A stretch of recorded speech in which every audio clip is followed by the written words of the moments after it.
People can call anyone to fix their plumbing. They call Mr. Rooter Plumbing because we are service professionals. We go above and beyond to make sure our customers' needs are met, walking them through the process every step of the way. So today, we're going to talk about how to exceed your customers' expectations and turn a routine plumbing job into a memorable experience.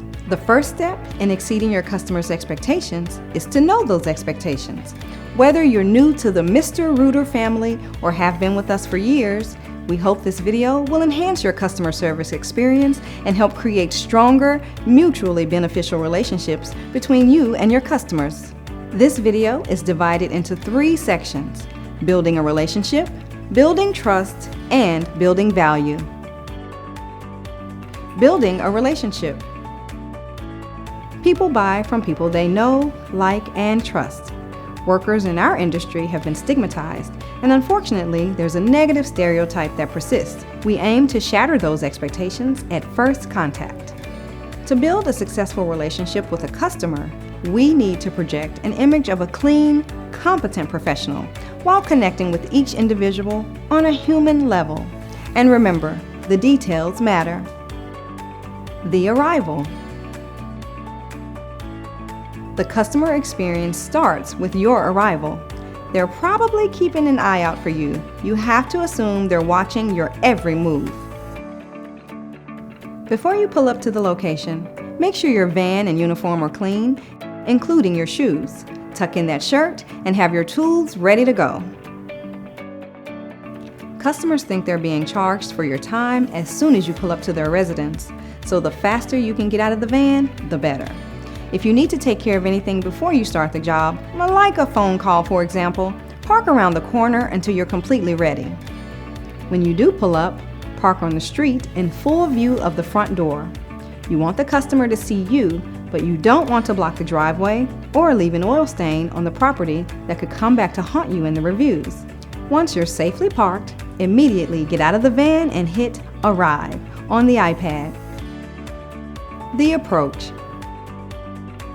Make your approach professional and confident.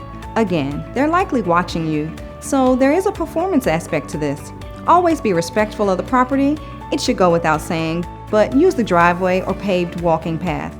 Don't cut across the lawn. The door. When you reach the door, knock gently 3 times and take 3 steps back.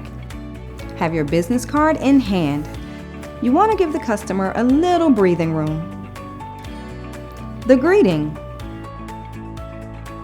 When the customer answers the door, smile and introduce yourself. Hey, how you doing? Doing well. Noah. Give them your business card and thank them for choosing Mr. Rooter Plumbing. COVID made handshakes a little difficult to navigate, so let the customer take the lead here. Don't extend your hand unless they do first. Alternatively, they might want to do that weird elbow bump thing instead. Just go with it.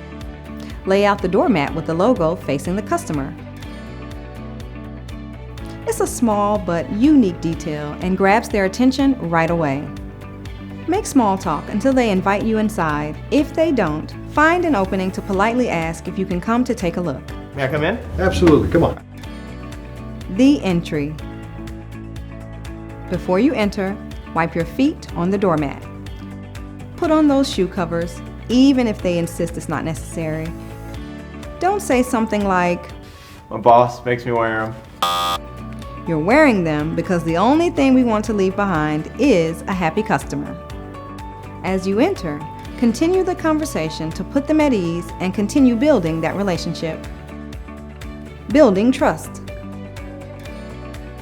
Even though you met the customer only moments ago, your professionalism and attention to detail have laid the groundwork for a positive working relationship.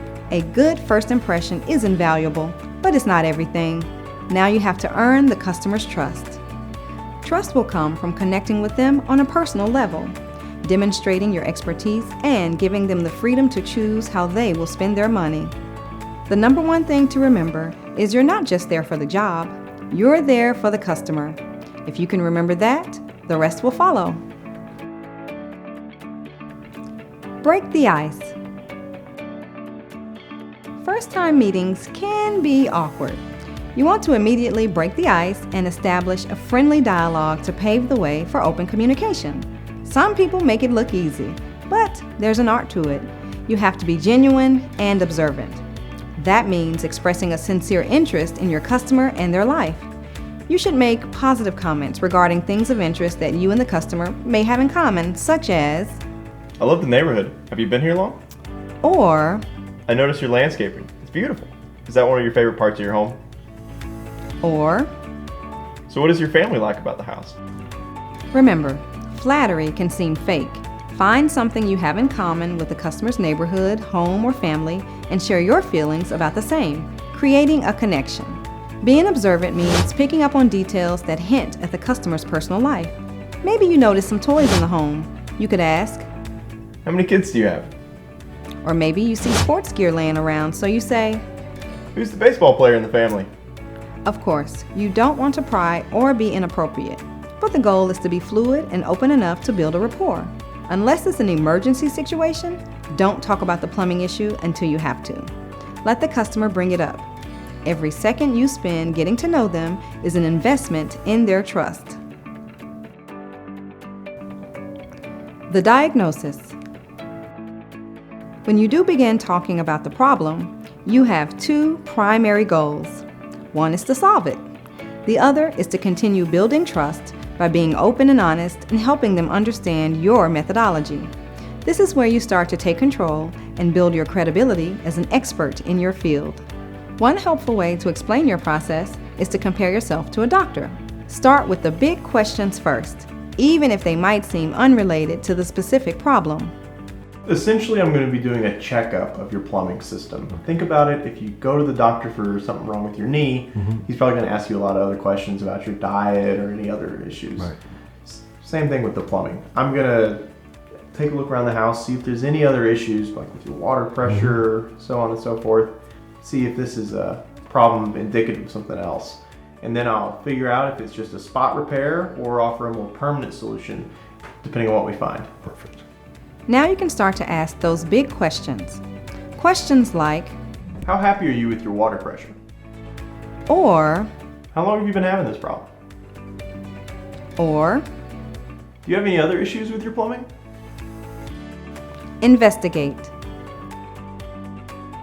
As you take a closer look at the plumbing, you want to examine all possible contributing factors like the water heater, water pressure, filtration, etc. While you're performing your checkup, keep the customer engaged. Educate them about what you're doing and what you're finding. This will help put them at ease and boost their trust in you as an expert. The cause. Once you've completed the checkup, explain to the customer exactly what's causing their issue. Use the iPad to show them pictures and diagrams that illustrate the situation. You should jump on every opportunity to provide a visual demonstration. This will help them understand what they're paying for and feel confident their money is actually going to fix the problem. The offer. Now you can suggest some potential solutions. It's important the customer feels like they're in control of how their money is being spent. That's why we use a menu-style pricing guide with good, better, best options. The good option is a temporary fix, basically a Band-Aid. The best option is the closest you can come to a permanent solution. The better option is somewhere in between. Use the iPad to present the menu. It's a presentation tool, more for the customer than the service professional. By clearly laying out the options side by side, the customer feels like they're in control of the decision. You don't want to pressure the customer into a particular selection, but it is your responsibility to provide a professional opinion based on your knowledge and experience. Recommend the best fix and prevent option and make them aware of the risk associated with a temporary fix. Ultimately, what matters most is the customer makes a choice they feel good about, regardless of which option they select. Here's an example of how this might go. Based on our checkup, we've diagnosed the issue. The good news is we have several options to choose from. I believe the best solution is to clear the stoppage is by removing and resetting the toilet and doing a major rebuild. This will not only fix the problem, but it will also prevent it from happening again. Does this make sense? What would you like to do? Or here's another example. We will also video inspect your sewer line to ensure we've done our job right and identify any other challenges that may cause problems in the future. I will ask you to view the video inspection with me if you'd like. Which option works best for you? Ideally, they'll take your recommendation, but if not, no problem. I totally understand that might be more than you were looking to spend. We do have some other options available that will be less expensive. These options will provide a professional but temporary fix. The iPad also has tools for offering add-ons. It makes recommendations based on what other customers with similar issues have done in the past. You want to leave the door open for further sales beyond the immediate issue you were called to address. Building value. After the customer makes a selection, we enter the third phase of the customer experience, building value. This is where you prove they've made the right choice in calling Mr. Rooter Plumbing. This is also when you cement customer loyalty to keep them coming back. Premium home services. Before you begin your work, take photos of the space and the plumbing. You don't want to be blamed for any damages that were already present before your arrival. Next, set up a clean, organized workstation. Place a mat on the floor and lay out your diagnostic tools, safety equipment, and promotional materials. You can put the customer at ease by educating them on the process. Make sure to explain everything you're about to do and why it's necessary. Every customer is different. Some will leave you to work on your own. Others will want to watch what you're doing and learn about the process. Either option is welcome, but if they choose to stay and watch, continue to explain what you're doing every step of the way. By educating the customer, you empower them, making them feel like they're in control of what's happening in their own home.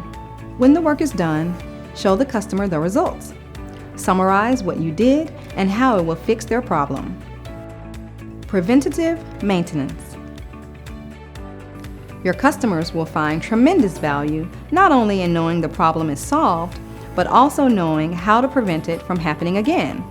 Have a conversation to help them keep their plumbing in working order.